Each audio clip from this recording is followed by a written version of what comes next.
Assalamualaikum warahmatullahi wabarakatuh. Perkenalkan, nama saya Sofi Aprilia Rahmat dari kelas 8 Brek. Kali ini saya akan membahas pelajaran Bahasa Indonesia kelas 8 semester 1 tahun pelajaran 2020 sampai 2021.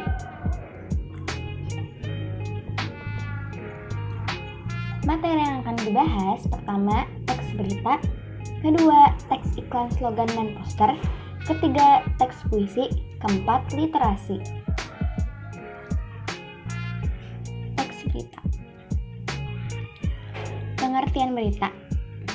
Menurut KBBI, berita merupakan cerita atau keterangan mengenai kejadian maupun peristiwa yang hangat.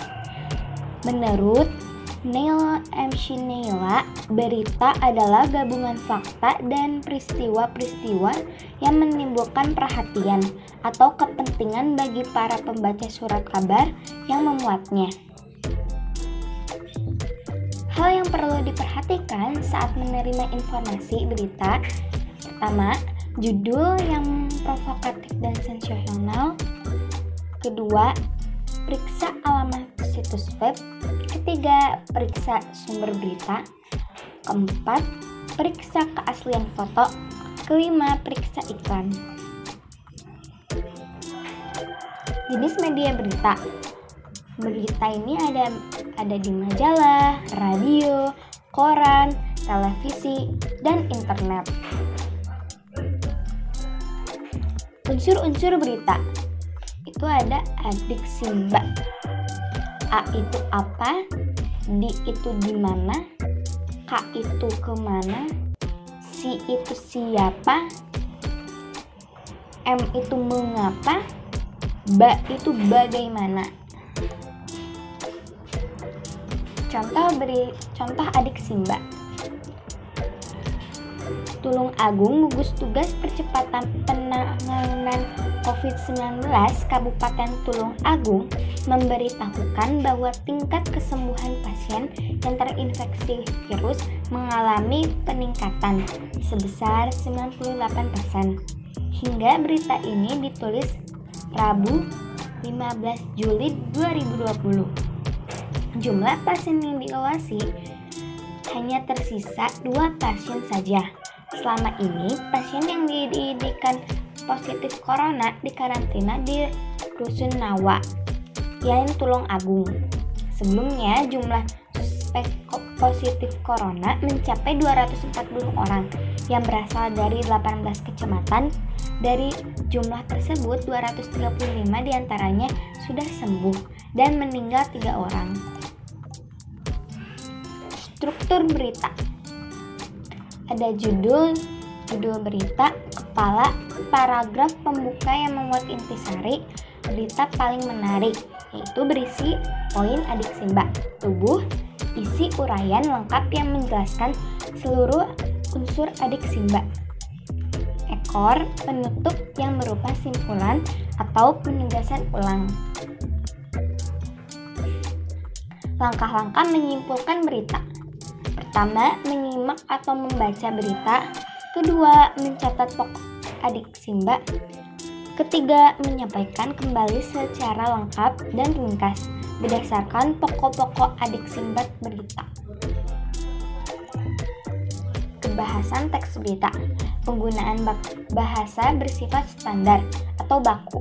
Bahasa-bahasa yang bersifat populer ataupun yang kedaerahan akan dihindari oleh media-media nasional. Teks iklan, slogan, dan poster. Pengertian iklan. Iklan adalah teks yang mendorong, membujuk, memberitahu khalayak agar tertarik pada barang dan jasa yang ditawarkan. Slogan, perkataan atau kalimat pendek yang dipakai sebagai tuntunan atau pegangan hidup, prinsip utama dari usaha maupun organisasi. Pengertian poster. Poster adalah plakat yang dipajang di tempat-tempat umum. Plakat adalah surat pengumuman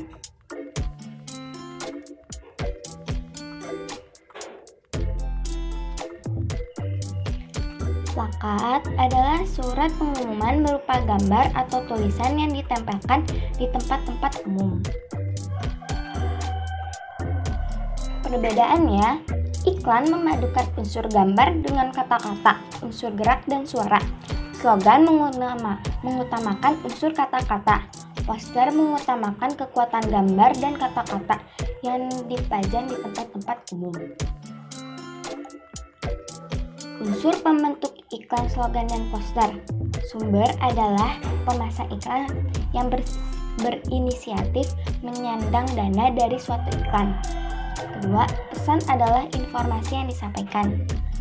Ketiga, media adalah sarana yang digunakan, misalnya media cetak, elektronik, dan sarana lainnya. Keempat, penerima adalah individu atau kelompok masyarakat yang menjadi sasaran atau objek iklan. Klasifikasi iklan. Iklan strategis digunakan untuk membangun merek ataupun positif perusahaan. Iklan taktis mendorong konsumer agar segera melakukan respon dengan merek tertentu.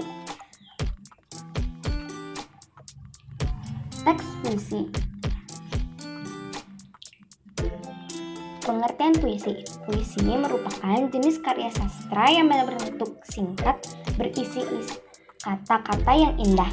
Digunakan penyair untuk mengekspresikan gagasan dan pikirannya. Unsur lahir. Pertama, ada tipografi. Bentuk puisi seperti halaman yang tidak dipenuhi kata-kata.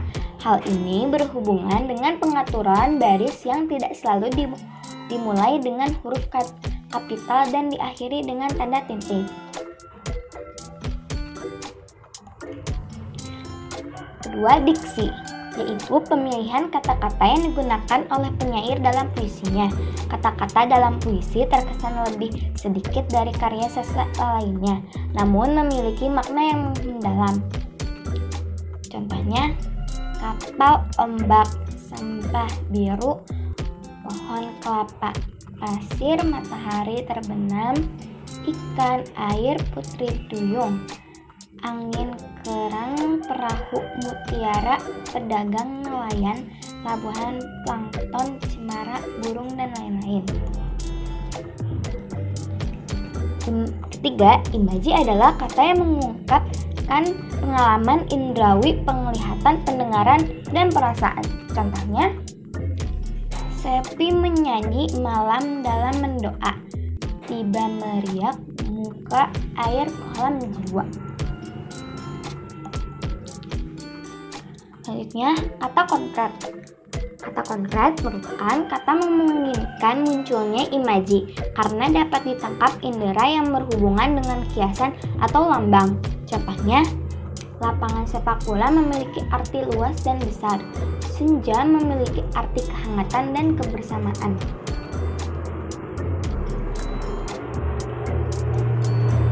Selanjutnya, gaya bahasa.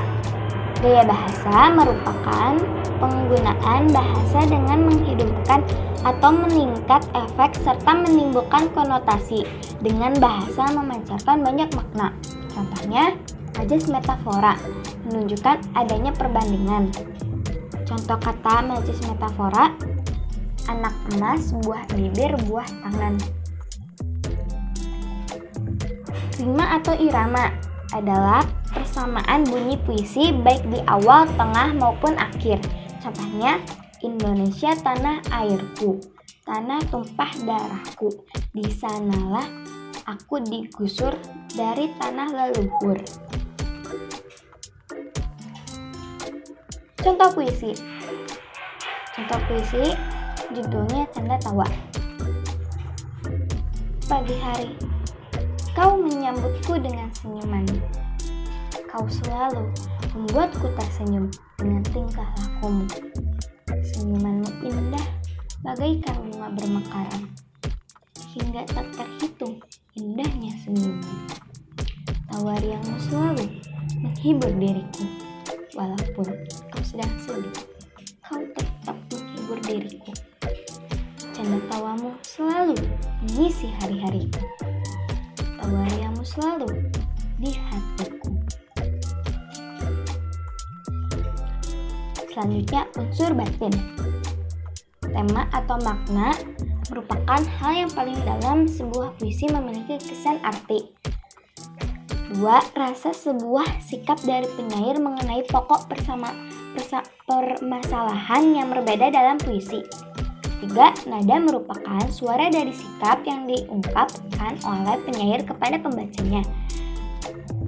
Terakhir, amanat sebuah pesan yang terkandung di dalam puisi. Jenis-jenis puisi lama. Pertama, ada mantra. Mantra itu ucapan yang dianggap memiliki kekuatan gaib. Kedua, syair atau puisi yang terdiri atas 4 baris dalam satu bait bersajak a dan berisi nasihat atau cerita. Ketiga, pantun.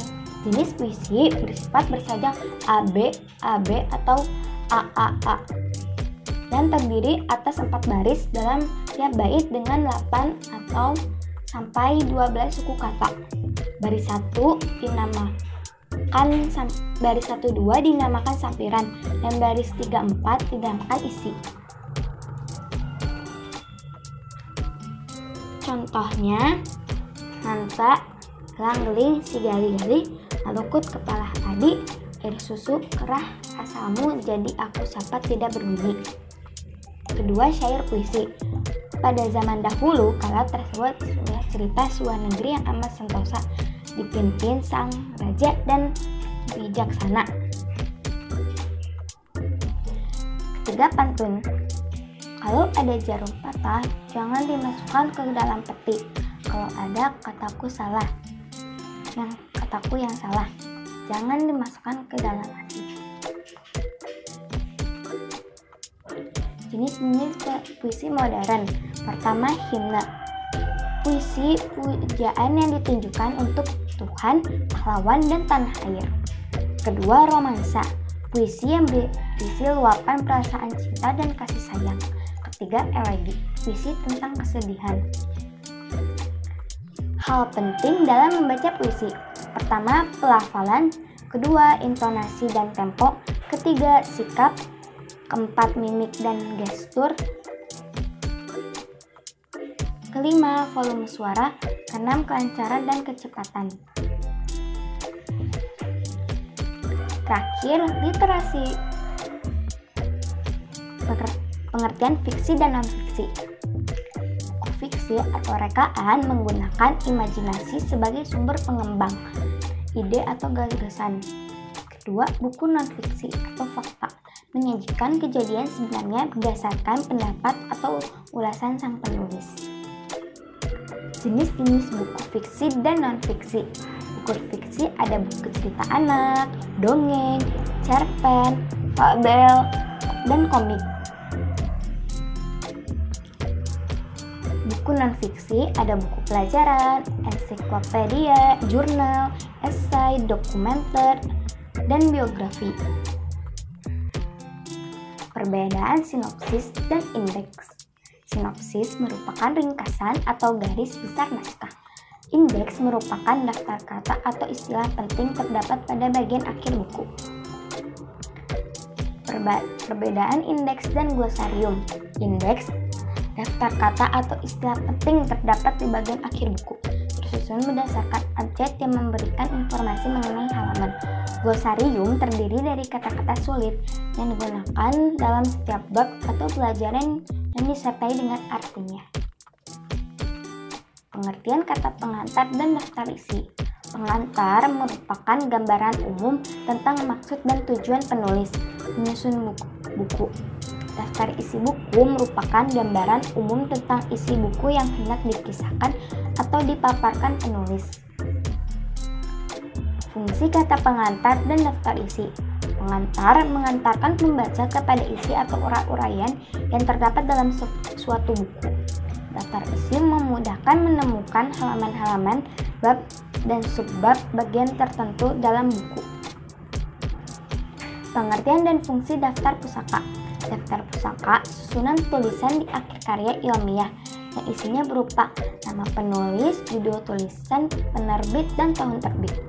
Fungsinya sebagai sumber atau rujukan seorang penulis dalam berkarya dan untuk sebuah informasi. Terima kasih. Sekian dari saya. Mohon maaf bila ada kesalahan kata. Wassalamualaikum warahmatullahi wabarakatuh.